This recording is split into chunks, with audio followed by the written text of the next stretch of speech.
नमस्कार, मी पंजाब डक हवामान अभ्यासक मुक्काम पोस्ट गुगळी धामणगाव तालुका शिलो जिल्हा परभणी. राज्यातील आजपासून परत शेतकऱ्याला खास करून अंदाज, कालच एक अंदाज दिला होता, पण परत एक अंदाज खास करून कशामुळे द्यायचा की राज्यामध्ये आता शेतकऱ्याचे मूग काढणीस आलेलं आहे. तर मूग ज्यांचा काढणीस आलेलं आहे त्या शेतकऱ्यासाठी खास करून आनंदाची बातमी. तुम्ही काय करा, 19 तारखेपर्यंत 19 ऑगस्ट पर्यंत तुम्ही तुमचे मूग काढून घ्या. कारण की राज्यामध्ये 20 ऑगस्ट ते 2 सप्टेंबर दरम्यान राज्यात बंगालच्या खाडीमध्ये 2 लो प्रेशर तयार होणार आहेत आणि त्याचा पाऊस मात्र महाराष्ट्र आणि कर्नाटकमध्ये पडणार आहे. म्हणून हा अंदाज लक्षात द्यायचा.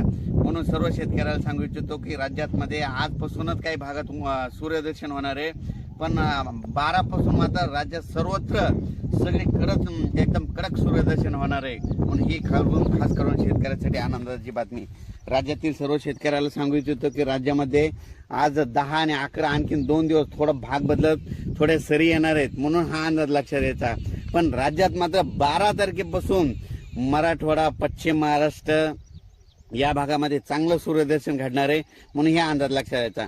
आता नेमकं 12 तारखेपासून सूर्यदर्शन कोणत्या कोणत्या जिल्ह्यात जास्त होणार आहे हे तुम्हाला सांगतो.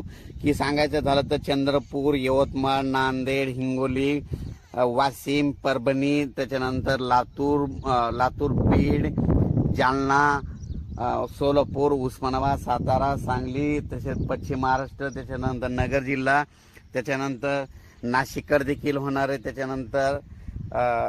त्याच्यानंतर परत इकडं संभाजीनगर होणार आहे, जळगावकडे होणार आहे, बुलढाण्याकडे होणार आहे.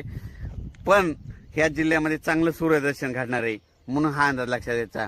बरेच डाळिंब शेतकऱ्याचे मला शेतकऱ्याचे फोन आले होते की त्यांना म्हणजे उन्हाची गरज आहे, म्हणजे त्याच्यामुळे त्यांच्यासाठी खास करून डाळिंब शेतकऱ्यासाठी ही खास करून आनंदाची बातमी.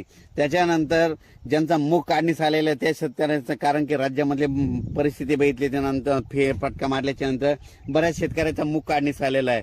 तर ह्या म्हणजे आता 10 दिवस सूर्यदर्शन भेटणार आहे आणि त्या शेतकऱ्याचे मूग सुखरूप घरी येणार आहेत. म्हणून खास करून त्यांच्यासाठी देखील आनंदाची बातमी. 20 ऑगस्ट पासून ते 2 सप्टेंबर दरम्यान बंगालच्या खाडीमध्ये 2 लो प्रेशर होणार आहे आणि त्याचा पाऊस मात्र कर्नाटक आणि महाराष्ट्रामध्ये चांगल्या स्वरूपाचा पडणार आहे. अचानक वातावरणात बदल झाला तर लगेच एक मेसेज दिला जाईल. धन्यवाद.